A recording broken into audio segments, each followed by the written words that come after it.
How is it going, guys? Malagant here. We're gonna talk about attributes, stats in Grim Dawn. I'll try to talk about like what they exactly offer for every single character, and at the same time there are like certain thresholds for each and every single one of them actually.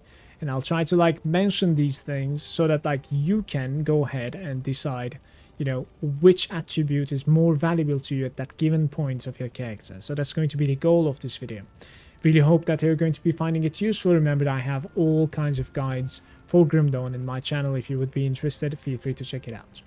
So what does physique bring to the table? Basically, physique is going to be offering you the most amounts of health compared to cunning and spirit. On top of that, it's going to give you some defensive ability, which is very important, and that's going to be the first threshold that we will talk about, because almost every single character, I'm not really familiar with like what sort of defensive ability you need at level 50, for instance. Most of the time it doesn't really bother me too much either, because the game is not so difficult personally at that point. But in the very late game, especially when I'm at level 100 ultimate, and then when I'm also trying out very difficult things such as like pushing out Shattered Realms or like fighting against, you know, celestial bosses, I'm going to need some sort of like a 2.7 thousand at the very least defensive ability. So that's the first threshold that I need to reach, and physique can help me do so. On top of that, there's going to be the third thing that we'll talk about when it comes to physique. It's going to be the fact that it will unlock using heavier armor pieces. Now this is important. This is one of the most important parts about physique, because you don't really gain all that much health from just, you know, clicking these things once every level. Most amounts of health is going to come from your equipment, your devotions, your skills, maybe your auras. You know, this is only going to be having like 1,000, 2,000 difference depending on like how you distribute into physique. And on top of that, same can be said for defensibility. You can definitely make do to that threshold from some other place. So physique's most important part is in fact the capability of using the heaviest armor. Personally, every single one of my characters at level 100 will have to have at least 940-ish physique, if I'm not mistaken.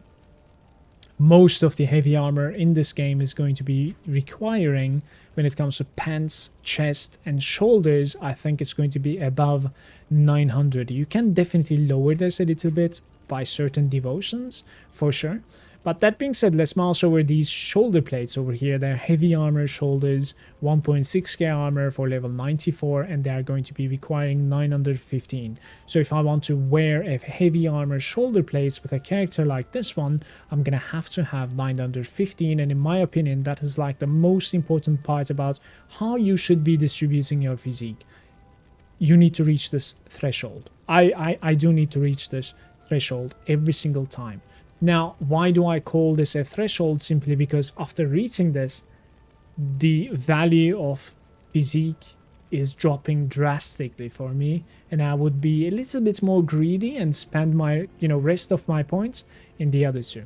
Now, right, so the next one in line is going to be the cunning. Cunning is also giving you some health. It's not going to be as much as physique, obviously. There's a less health gain.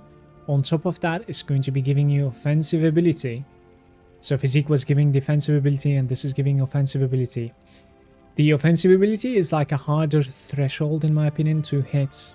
You know, you can go all the way up to like 3.6 thousand or something and still continue gaining some like relevant crit damage against certain enemies. So cunning, simply put, is pretty important for almost anybody, but the offensive ability is not going to be probably enough to just, you know, justify spending points into cunning depending on the character that you play, because there's a third thing that the cunning gives. It is physical type of damage. So I say that, but it is physical damage, pierce damage, and then some damage over time, which is bleed and trauma, so internal trauma. So if you're not necessarily playing a character that's dealing these type of damage types, then cunning is only going to be bringing offensive ability for you, which is still quite relevant, to be honest with you. It's not bad. It's definitely relevant for, you know, any character out there, but perhaps if you're dealing magic damage, maybe spirit is going to be coming out on top. That is something that we will talk about in the upcoming minutes. But yeah, again, cunning is a little bit of life, some damage, so physical trauma, bleed, and pierce, and then offensive damage. On top of this, cunning also lets you equip the weapons that are requiring cunning. There are some weapons in the game that requires cunning, actually, such as like, you know, I think it's one-hander melee weapons, and on top of that, well, it's not even all one-hander melee weapons. I think it needs to be like an agile weapon, such as this sword. And on top of that, there's some like rifles, pistols. They don't really need all that crazy amounts of cunning requirements. Lastly, we will look into spirits a little bit. Spirit is in fact giving you the same amount of health that a cunning does. And on top of that, it's going to be giving you magical damage. So cunning was like on the physical side of things. Spirit is going to be giving you magical type. So vitality, chaos, poison, acid, any type of elemental, and their corresponding damage over time. Anything basically that you can think of that is not necessarily on the physical side of things is going to be supported by spirit. So it does have like a big margin of DPS boost to any sort of like a caster, let's say. And on top of that, there's obviously going to be the energy meddling as well from the spirit. If I mouse over here, it's going to be giving me some energy and some energy regeneration as well. The energy regeneration is actually pretty interesting, especially in the early game. Both the energy and the energy regeneration, in my opinion, are very, very interesting. So that like I usually end up like taking a couple points here and there into spirit at the very early game, simply because like you're gonna need some spirits to be able to equip some rings at the early game, and at the same time like level 20, 25, and at the same time you know, at very early game, I don't really enjoy like this running out of energy or like trying to find more energy potions if it's like a very fresh character. That spirit is missing something. What is it missing? It's in fact not giving you any offensive ability or defensive ability. So what you could say is that if you're playing a character that is on the physical side of things, spirit is not going to be offering you all that much. That is the most important thing to understand. So therefore it creates a new threshold now. What is the new threshold for a character like that one is basically the spirit requirement when it comes to your equipment. And a character like that one is going to require the spirit for their accessories, so rings and amulets, where you basically at any point in the game, including the very late game and end game, you want to get to a spirit value where, you know, you have enough spirits to equip the, you know, ring and amulets that you want to wear. And once you do, you know, there's almost no point giving more spirit, because I would want to say that like anything that you want to have with like your energy at this point would be better off fixing from something else. So if you want more energy, or if you want more energy regeneration, some sort of like a leech would be an answer. Maybe just like flat out more energy boost from like maybe a component, maybe an augment, maybe a devotion, maybe even some skills. They are definitely the better answer instead of like putting more points into spirit. So the spirit needs to be supported by a magical character then. So if you're playing a magical character, so you're dealing like vitality, acid, chaos, or perhaps elemental damage, any sort of like damage over time, spirit is going to be having a big impact on your character, given early game and given late game as well. The multipliers that are coming from very few spirit numbers over here are actually really big. And at the same time, it does help you with the energy, but obviously like it falls off because you know, you don't really need so much energy. So again, let's recap what we're gaining from spirit. We're basically gaining a little bit of life, and then we're gaining energy stuff. And then on top of that, we're obviously gaining some magical damage, and it is corresponding damage over time values are being incremented as well. So if you're not really playing some sort of like a magical character, in the early game, very early game, you could actually choose to give a little bit of spirit. But most of the time, your decision is going to come down to, can I, you know, equip the rings and the amulets that I want to equip? And if the answer is yes, then you won't really have much of a reason to put more points into spirit at all. So one last thing that we're going to talk about in this video is going to be how to spend your characters according, how to spend your attributes according to where you are with your character and what type of character you're playing. And that's also going to be basically changing according to what type of armor that you're wearing.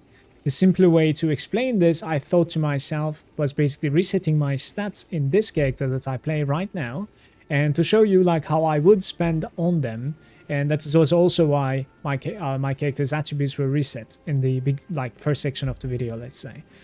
All that being said, you can easily respec your attributes in this game in the later section of the game, basically, but I think you do need to have the expansions, but the expansions are rewarding you with something called tonic of reshaping. So the tonic of reshaping, when you like right click this, it consumes one of them and it's going to be completely resetting your attributes, and you'll be able to freely, you know, spend them once again as you would like to. So this was the first tonic of reshaping that I used on my character.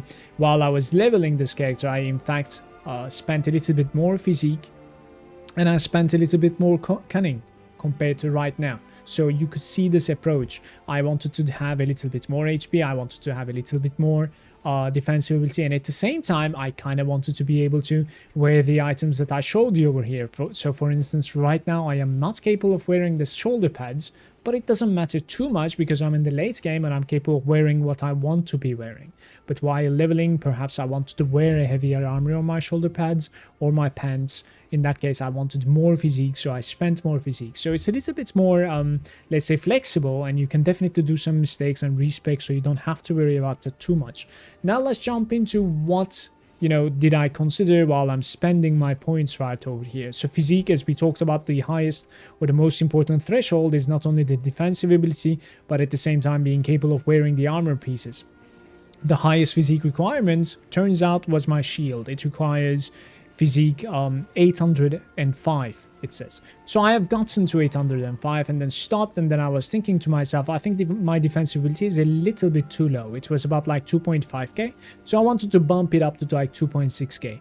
I'm a little bit comfortable with what I want to do right now in the game. I'm not going to be pushing Shattered Realms, I'm not going to be pushing Crucible, I'm not going to be doing like Celestial fights, even though I kind of have. Actually, I killed Ravager already with this character. It was an easy fight, but it's not really, you know, face tanking by any means. You definitely cannot with this type of defensive ability and regeneration, to be fair. So 2.6k defensibility for what I want to do right now is definitely more than enough. You know, a nemesis here and there, and mostly item farming, totem farming, stuff like that, like the regular end game of Grim Dawn. So I was thinking, okay, I'll reach 2.6k and then I'll stop. So I continued giving a little bit more physique because of that, and up until like I reached 2.6k and then I stopped. And that's going to be 61 physique right over here. And then afterwards I wanted to give a little bit more cunning, simply because I wanted to sit at like 2.9k offensive ability, almost, let's say. There's almost no other reason for me to spend more cunning with a character like this one, because this character is an elemental damage dealing character. So therefore I ended up spending more cunning, in like more spirit instead of cunning, because spirit is going to be giving me a lot more damage than a cunning does, and I am kind of comfortable with my offensive ability. Besides, if I wanted more offensive ability, I think cunning is probably not the place that I'm going to be gaining the most amount of offensive ability. I think I would need to look into my augments. Augments are the ones that are like you're using for your weapons right over here. These things in the stats, so like these type of things, I would need to look into those, because they're like better options when it comes to especially like augments like these ones. Look at this one, Athep's Glare. I'm using something that doesn't even give any offensibility. I could definitely switch that into something that gives either percentage or flat offensibility like this one. So there are going to be like different approaches that I could do if I wanted to give more offensibility to my character, since cunning doesn't really offer me anything else. And I've simply put every single other point of spirit that I had remaining in the attributes into my spirit, just because of like how the energy is going to be useful. And on top of that, there's going to be a huge magical damage boost, and my character is quite a lot of frostburn as well, the damage over time corresponding to cold, so that's going to be boosted that much more as well. So it's kind of double dipping actually. It's like increasing my cold damage and it's increasing my frostburn damage, while also giving me some very decent bonus energy regeneration. So basically I started from physique, I got to the point where I want to be with my defensive ability and that I can wear my equipment, and then afterwards just went straight into spirit, simply because it's going to be giving me the damage. So this will change for the character that you're playing, And I really hope in this video I managed to explain, you know, how you should be approaching and how you should be taking the decision which stat is more important for you at the given certain time that you're playing your character. I really hope it was useful. Thank you so much for watching, YouTube. I'm going to catch you next time. Peace out.